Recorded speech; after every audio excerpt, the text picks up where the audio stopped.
Muy buenos días a todos y a todas. Agradezco su presencia y su participación en esta ceremonia y en los diálogos que se ofrecen posteriormente a la ceremonia, acerca de nuestras experiencias, dudas, búsquedas, necesidades y cuestionamientos. Bien, si alguien tiene a bien compartir alguna experiencia o desea compartir alguna pregunta, alguna búsqueda, adelante, por favor.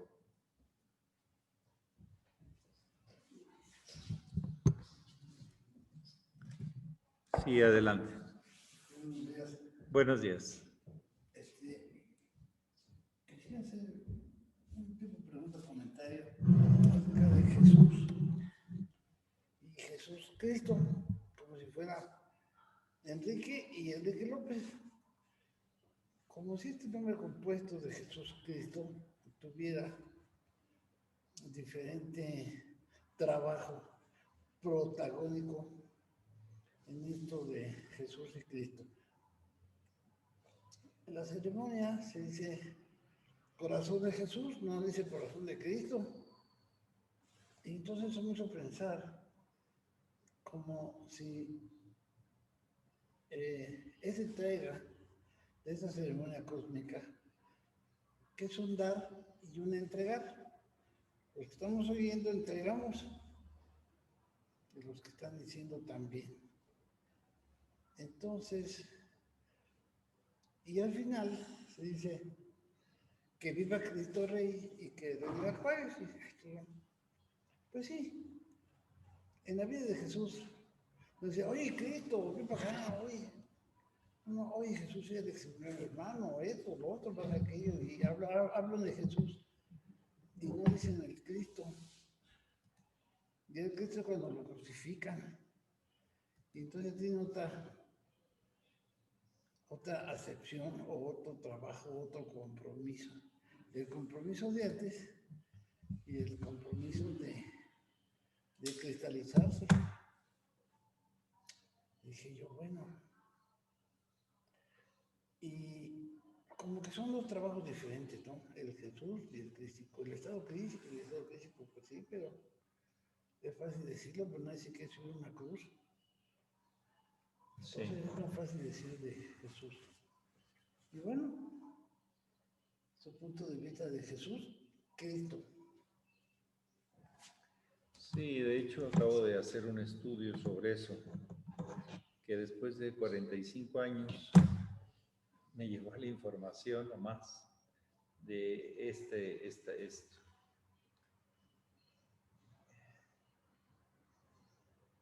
El Cristo ya era una concepción antes de que naciera Jesús.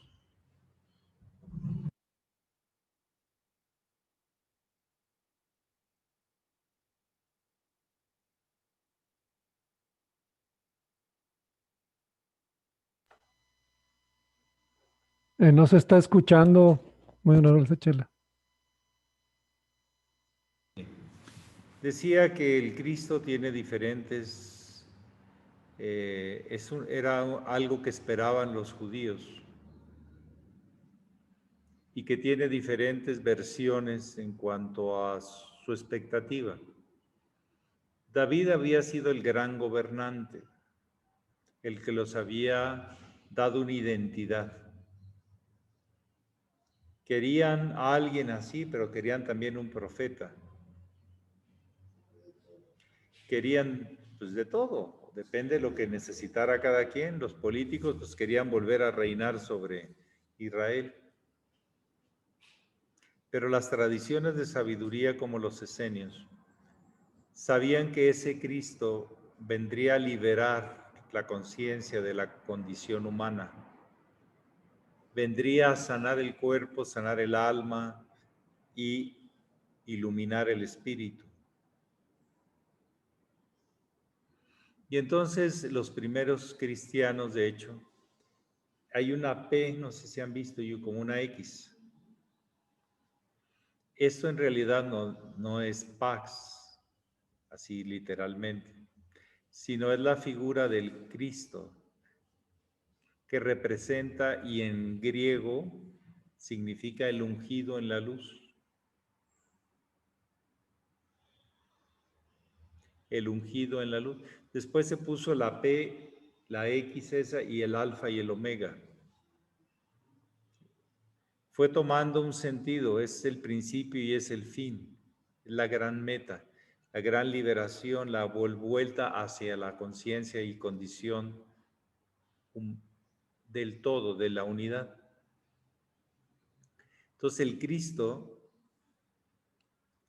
como digo, representaba diferentes anhelos, pero estaba anunciado que llegaría el nuevo Mesías, aquel que salvaría, porque él era un salvado. Eso significa Mesías, el que salva porque ya es salvado. Se libera de las condiciones de la oscuridad, de la ilusión, y puede compartir esa luz. A ese símbolo de la P y la X, que fue la identificación de los primeros cristianos, se le llama Cristón, así se le dice. La X en griego es como Cristo, ¿no? Sí, pero ahí está, en el estudio están las acepciones griegas, yo no soy bueno para memorizar eso.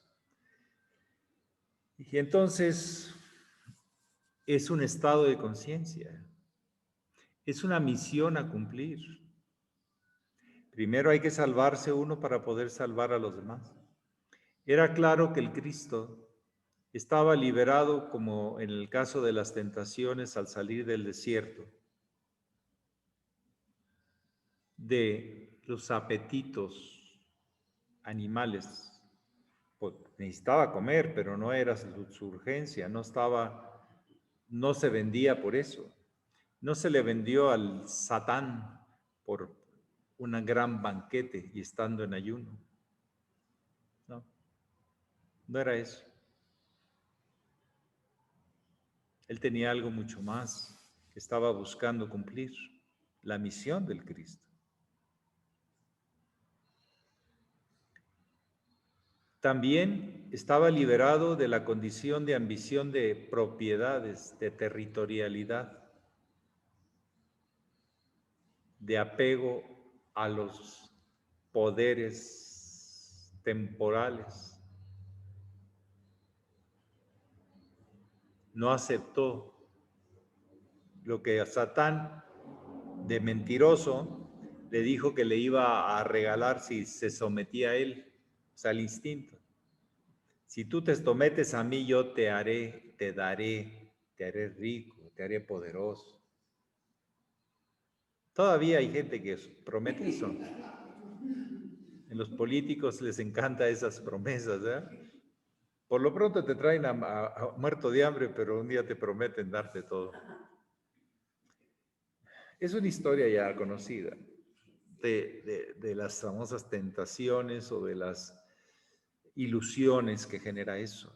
Es una ilusión en realidad, en el fondo. Y también se lo llevó al gran monte y le ofreció todo, los poderes superiores, celestiales, y le dijo, tírate, y todas las huestes te sostendrán y darán alabanza a ti, pero si te sometes a mí. Dijo, no me voy a someter a ti porque todo lo que dices pues es mentira, o sea, es mentira. Aparte ni me interesa. Ya sé a dónde lleva eso. Yo me tendría que dedicar a comer, ¿sí? A los placeres de la vida, tipo Baco, Eros del vino y Eros de la carne, o dedicar a cuidarme que la invasión de propiedades y el uso de las propiedades y la tal, y tendría que estarme cuidando de no perder los poderes. No me interesa, ¿no? No es para mí. Yo vengo a cumplir una misión para salvar de su ignorancia, para que encuentre el camino la humanidad. ¿Cuántos lo van a querer caminar? No lo sé, pero yo se los voy a mostrar. Y primero tengo que vivirlo yo. El que salva a otros porque se ha salvado a sí mismo. Ese es el Cristo, el ungido en la luz. Y el que está ungido en la luz puede, ¿qué? Ungir a otros en la luz. Es el bautismo en espíritu y en verdad, que él mismo habla que debe ser realizado para alcanzar un estado de conciencia llamado el Hijo del Hombre, que de sí mismo se impulsa hacia otro mundo, al mundo de la unidad, se salva de los apegos. No digo que no coma, no digo que no tenga un vestido, yo digo que no se apegue. No es de su propiedad, es de su uso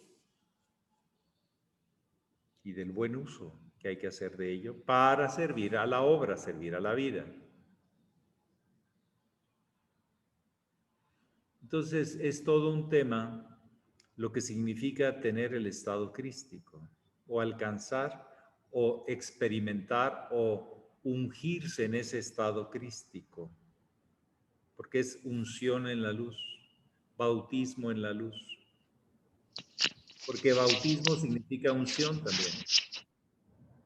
Te ungen, te sumergen en, no en agua solo, sino en espíritu, en luz. Entonces, ya posteriormente, como he hecho anotación y un día les leí, los 4 evangelistas siempre hablan del Cristo, no hablan de Jesucristo. Pablo es el que dice, este es, aunque nunca lo conoció, este es Jesucristo, y a partir de ahí lo bautizó así. De hecho, todos los arzobispos de la Iglesia Católica tienen que ir cada 5 años a Roma a visitar la iglesia de Pedro, pero también la de Pablo, las 2 basílicas. Porque Pablo llegó a tener una preponderancia muy fuerte en la doctrina. Pedro no formó doctrina.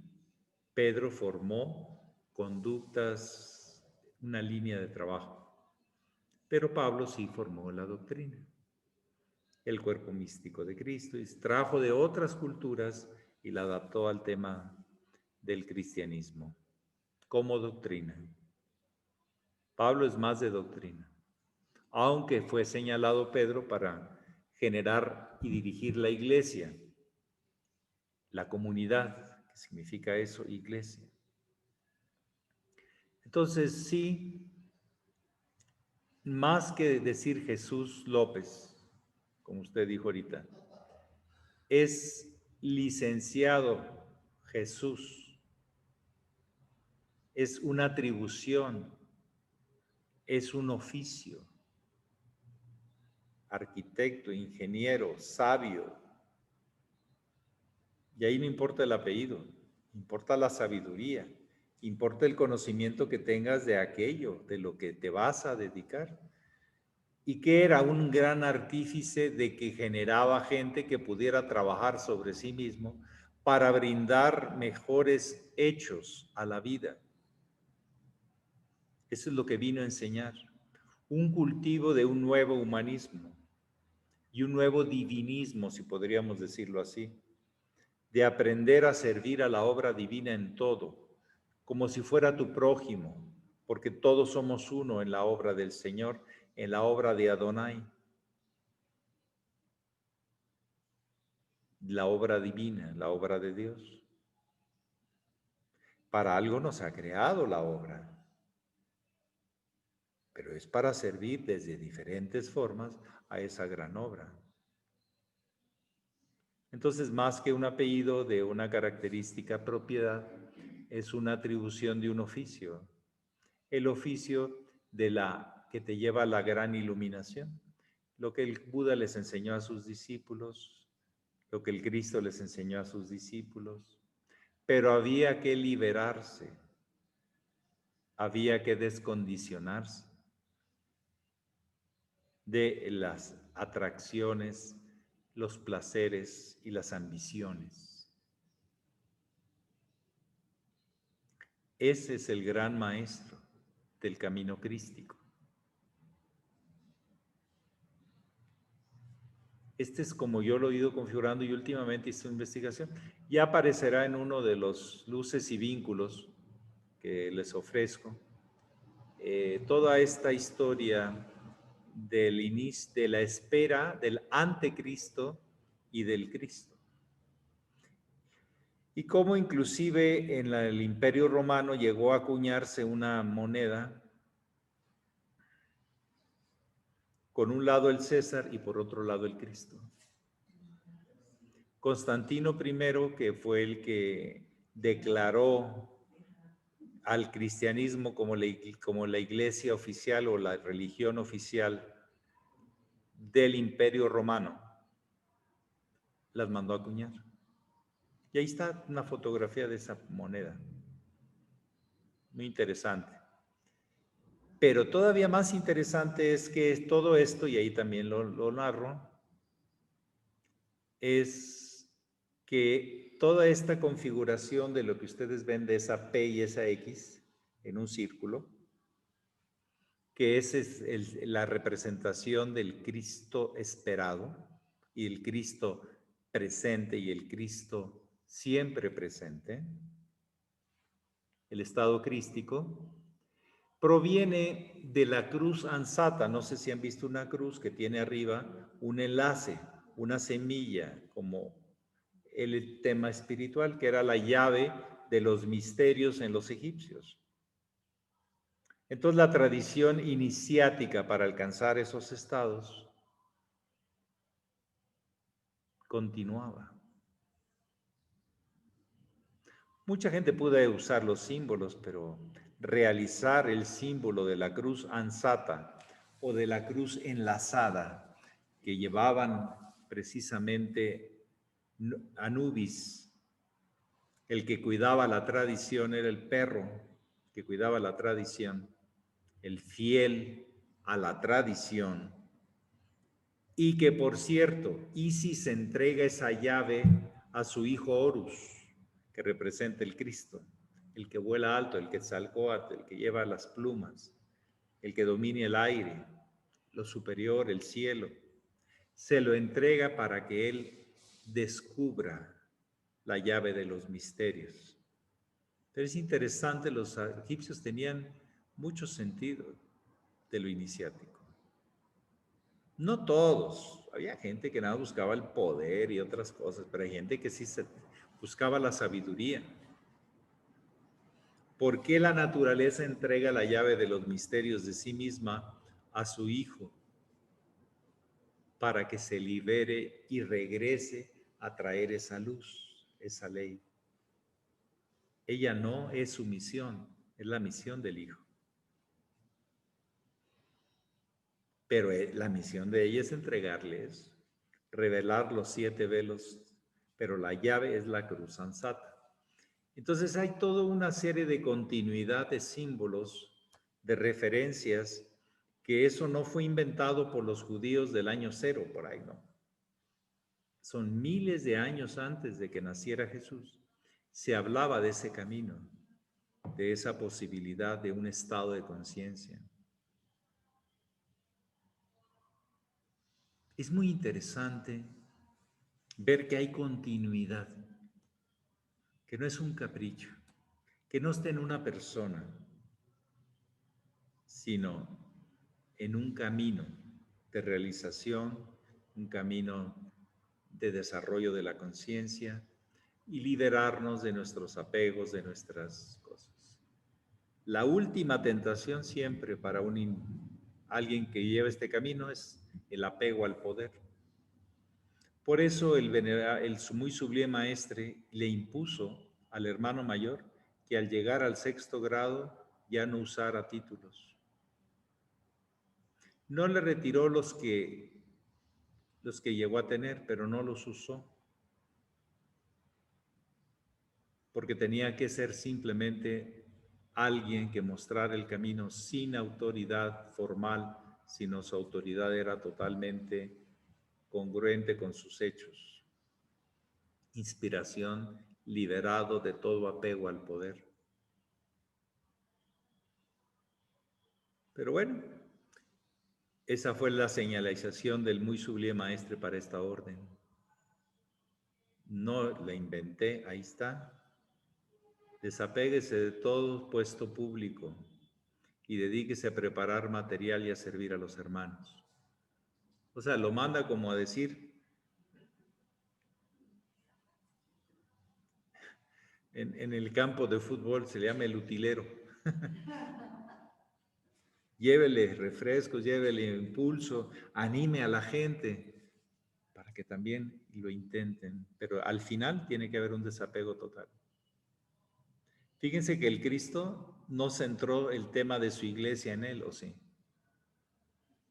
No, dejó a alguien que lo organizara, que fue a Pedro. Él mostraba el camino, pero el que iba a organizar a la comunidad le tocaba a Pedro. Formar la orden para Piscis. Es muy interesante esto porque no es solamente un momento histórico, es toda una trama cósmica de que estamos hablando. Y cosa interesante que se ve esto en el Oriente, en el Occidente, en América, en Europa, en Asia, en todos los pueblos. La trama esta del Cristo le llaman el hombre solar, el Prometeo, el que trae el fuego, porque lo ha alcanzado, pero lo trae a la humanidad para la autotransformación. Esa es la visión. Pero la humanidad no estaba preparada, por eso Prometeo acabó echando a perder la humanidad porque les dio el fuego, y el fuego lo usaron para andarse peleando, no para seguir el camino de autotransformación, que es a lo que vienen los grandes maestros de la humanidad. Hacer un ejemplo para que los demás sigan ese ejemplo. No nada más servir de ejemplo y adoración. Ay, qué bueno que usted ya lo alcanzó. No, tú también prepárate, porque así servirás mejor a la vida. Servir para ser perfectos para servir. Siempre ha sido una consigna en el contenido de un caminante auténtico y verdadero. ¿Por qué quiero ser mejor? Para servir mejor. ¿Y por qué sirves mejor? Para ser mejor. Bueno, pues ahí nos quedamos porque este tema es muy hondo, pero hay formas de respaldar lo que estamos diciendo. Y de ahí después viene el saludo esenio llamado Pax Vostrum. Y ahí viene el cambio de paz con que llegó el maestre a Caracas y que al poco tiempo lo cambia por el Pax, porque es ese símbolo de que los discípulos del Cristo deben llevar para llevar a la nueva era. El trabajo sobre uno mismo en sus propios elementos. Pues de ahí viene el cambio. Entonces es una justificación del por qué el maestre, posiblemente, porque no le pregunté, no lo conocí, cambió el paz, la paz sea con vosotros por el pax, porque representa a aquellos que siguen el camino crístico. Lo siguen, no digo que lo han alcanzado, o tienen por lo menos la buena voluntad de quererlo seguir. A lo mejor van en preprimaria, en maternal, pero ahí van. Apenas se inscribieron. Apenas se inscribió, pero ahí van, ya Entonces, para los colegios iniciáticos y para el mundo, traemos el saludo que representa la materialización del estado crístico, encarnación del estado crístico, aunque sea desde preprimaria o desde maternal, pero ya está la intención de estudiar, aprender, ejercitar para tener un oficio, aprender oficios en la vida, ¿sí? El oficio de vivir, que es el más importante. Bueno, algo más esta mañanita. La Veo que... hermana Margarita pide la palabra. Cierto, Margarita se quedó pendiente el día de ayer. Un abrazo. Buenos días, maestro. Buenos días, hermanos. Maestro, el martes que estaba hablando sobre el maestre, mencionó que había sido enterrado vivo. ¿Nos podría ampliar un poquito más sobre esto? ¿A qué se refiere? Muchas gracias. A ver, hay una película que se llama, esa que el monje que se quedó congelado por muchos años en el Tíbet, ¿cómo se llama? Samsara. ¿Se acuerdan de esa película? Que había técnicas de bajar el metabolismo a prácticamente cero y luego volver a reavivar el metabolismo. De hecho, es algo que sucede en algunos muertos que salen del sarcófago. Una vez sucedió en Monterrey, que estaban velando al Señor, pero no lo habían embalsamado, no me acuerdo por qué. Y pues cuando le estaban velando y haciendo su misa, pues se salió del sarcófago y todos salieron de la iglesia corriendo.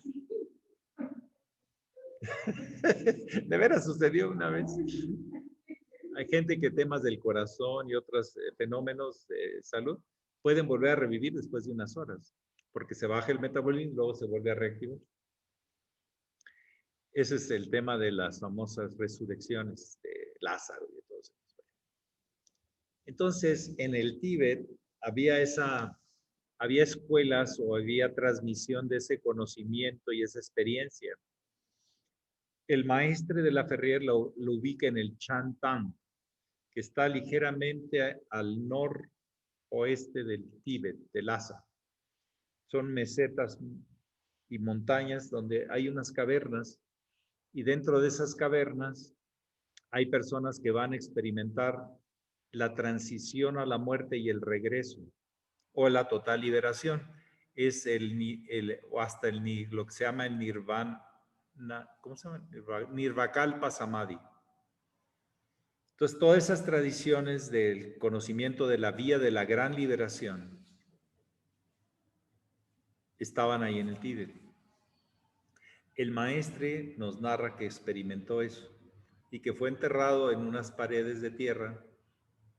Dice semanas, pero yo calculo que más bien fueron días, por las fechas de sus viajes y una serie de cosas, pero bueno, hay que seguir investigando hasta donde podemos.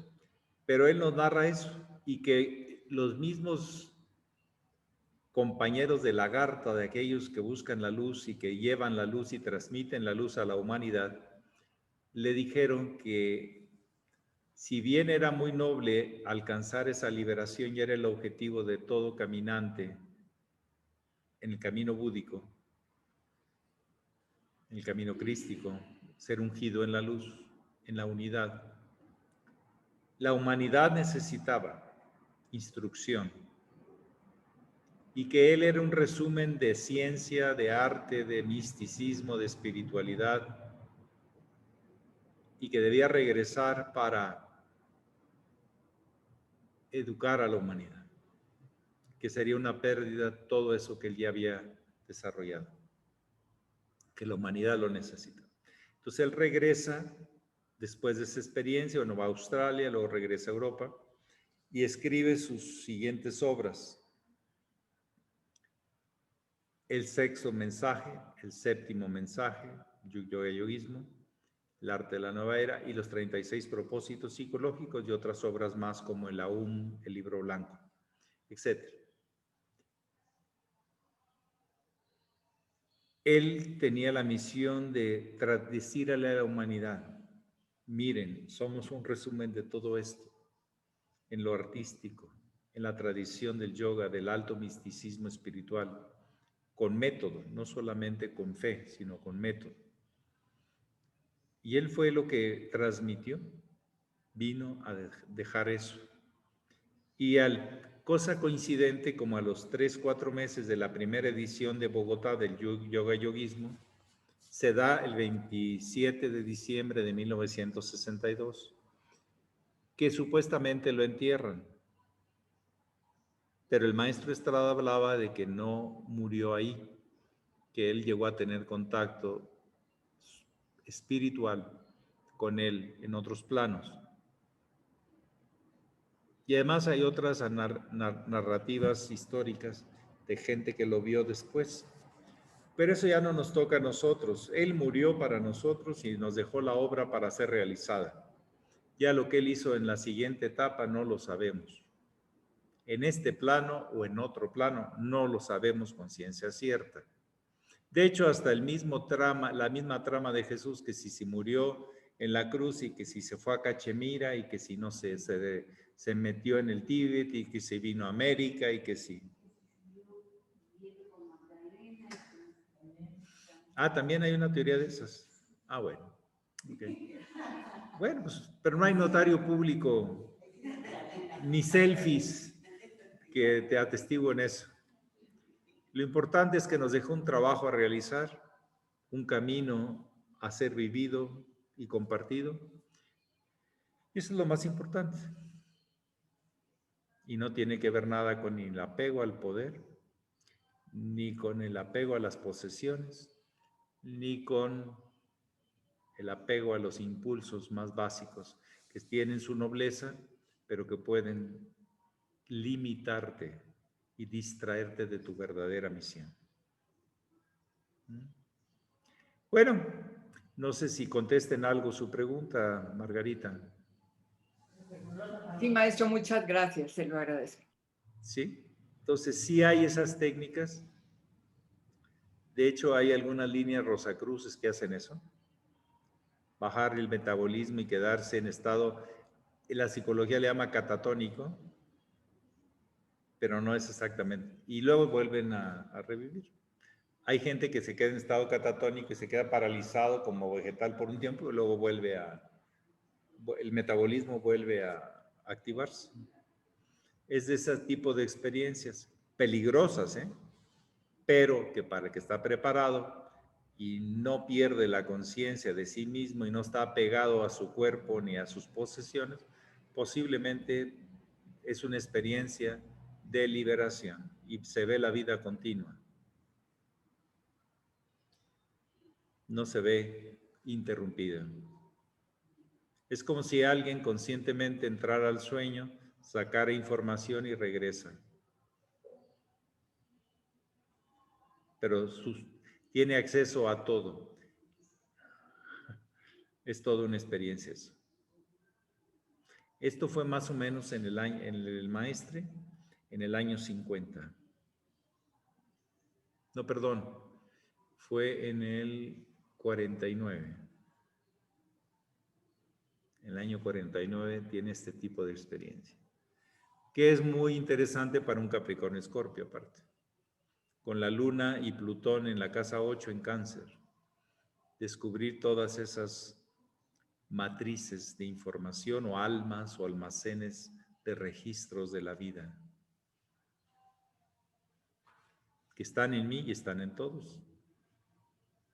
Bueno, algo más esta mañanita, andamos muy altito, pero bueno, está bien. El hermano Oscar pide la palabra. Oscar, adelante, por favor.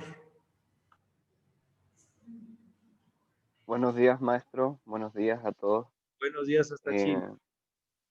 Gracias. Quería hacerle una consulta respecto de lo que dijo de este fuego que encarnó Jesús, Cristo, que mencionó que la humanidad no estaba lista para ese fuego. Y quería preguntarle si usted considera que actualmente la humanidad está lista. Siempre está la sentencia, la humanidad será salvada por los pocos. Con que uno se dé cuenta, eso continúa. Si varios se dan cuenta, pues continúa mejor. Y si más y más, pues continúa mejor, mejor, mejor. Pero con que uno lo entienda y lo realice, continúa.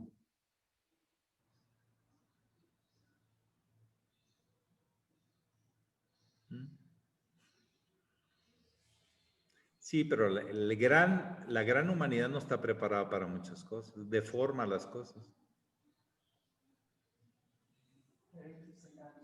Pero hay que seguir sembrando semillas. Primero, aprender a cultivar nuestro propio terreno, que es nuestro cuerpo, nuestra alma, nuestra mente, nuestro espíritu. Y luego ayudar a que otros aprendan a cultivarlo. No cultivárselos a otros, no. Enseñarles a que lo cultiven. Esa es la gran tarea, la educación, la reeducación de la conciencia. No tanto ya tenemos educación, pero una reeducación.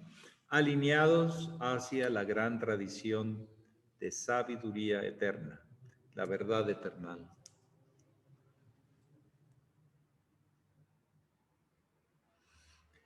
¿Algo más por ahí? A ver, viene Magda por acá. Muchas gracias. Maestro, buenos días todos. Y mi pregunta es, son dos preguntas, maestro. Una es, ¿por qué el sublime maestre de la Ferrier, por qué tuvo que ser ungido por el sublime hermano mayor? Y no he leído, a lo mejor me falta leer eso, en qué momento también es bautizado el sublime hermano mayor. Y la otra pregunta es,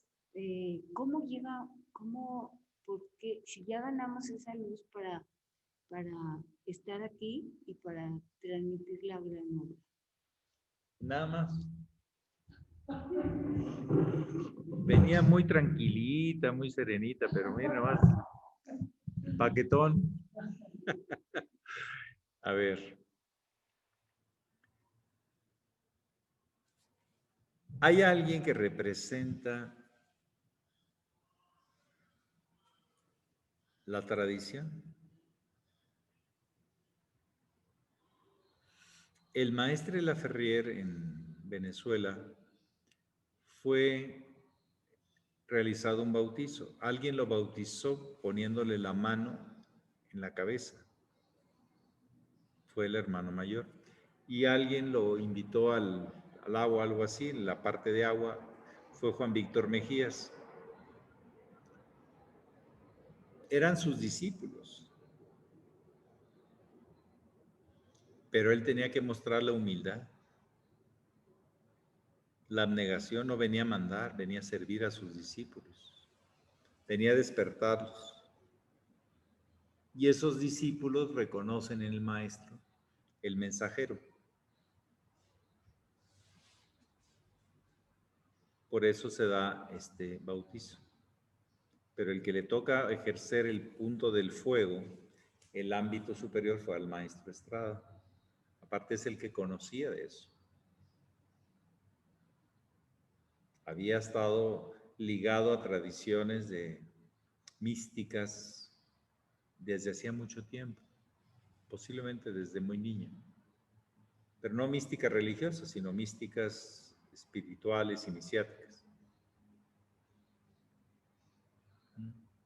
No hay una narración clara sobre cómo se efectuó, pero sí quiénes la efectuaron y que sí se efectuó ese bautizo ahí en Caracas.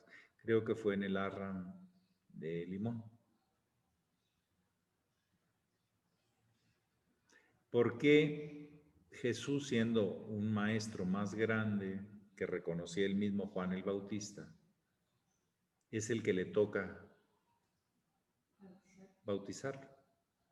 Por ese descondicionamiento de la personalidad.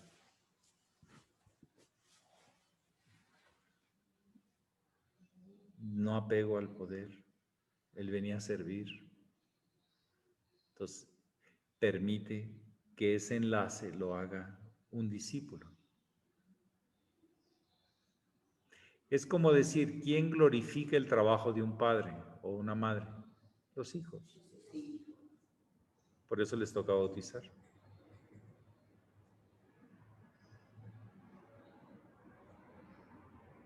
Ese es hasta donde yo le entiendo.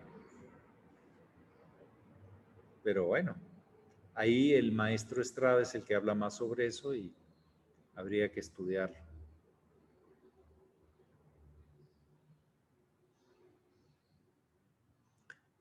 ¿Es todo?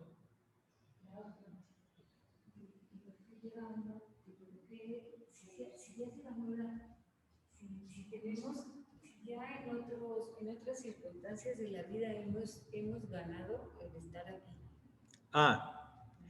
Bueno, toda herencia trae sus blanquitos y sus negritos, sus enfermedades y sus fortalezas y salud y vitalidad. Así como que el absoluto ganado no existe. Te lo sigues ganando. ¿Cómo te sigues ganando poder comer? Pues cultivando algo. No es que ya comiste y ya te acabó la comida, ¿no? Es un proceso, es un camino de verdad en la vida, en los infinitos rostros de la vida. No hay término.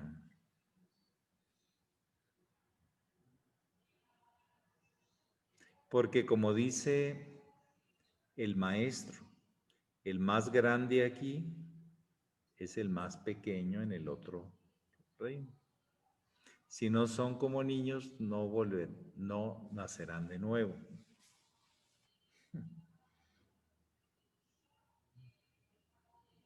Entonces, lo que menos se debe asumir son posiciones de apego, sino de la jerarquía, decimos en la orden, es de servicio, no de mando, pero ahí seguimos con el tema del mando. ¿Ya? Esa no es la línea.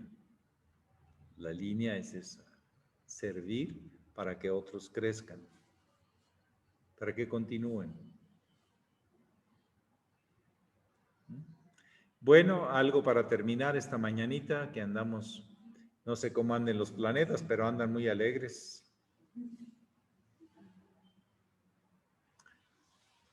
Temas muy elevados.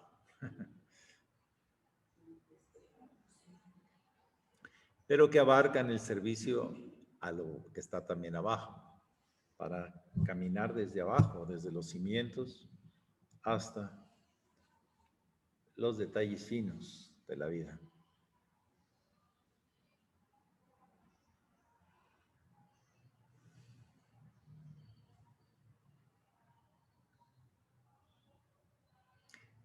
Hago un comentario. Me han preguntado que ¿por qué no pongo solo mi imagen aquí en el Zoom? Y es porque prefiero esto. Prefiero que sea entre todos una comunidad. Que seamos muchos almas en un solo camino. Y que no se centre en mí. Yo sigo una línea, ustedes sigan la línea. No, no me sigan a mí. Sigan la línea del hermano mayor, la línea del maestre. Esa línea de sabiduría que lleva hacia la liberación, hacia la unidad y comprensión. ¿Y qué hace el más grande? Pues ponerse a servir a todos. Ese es lo que nos ganamos por andar en este camino, servir más. No servirnos de los demás, sino servir más. No tener clientes, sino discípulos motivados hacia el camino de la autorrealización. Pero discípulos de la línea, no discípulos míos. Yo a los discípulos que me han ofrecido esa condición tan especial, les digo, sigan la línea, no me sigan a mí. Estúdienla, vívanla, realícenla. Si algo les puedo servir de cómo la he venido viviendo yo, pues tómenlo. Y si hay alguien que lo ejemplifica mejor, síganlo a él. Pero que sigan la línea, no sigan a las personas. ¿Sí?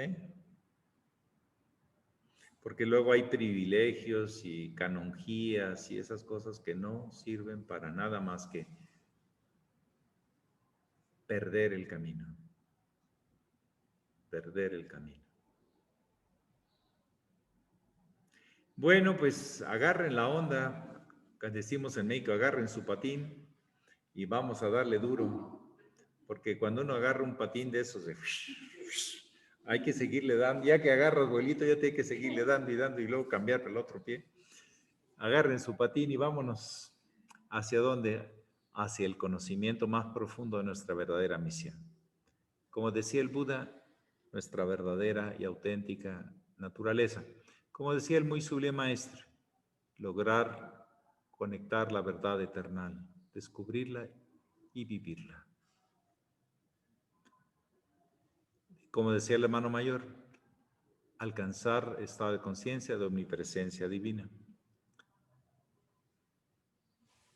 Ya llega un momento donde las palabras son tan relativas, pero el estado de conciencia distingue que se va abriendo el camino a la luz. Bueno, que pasen muy bonito día. Pax. Pax. Pax. Gracias, maestro. Gracias. Bonito día para todos.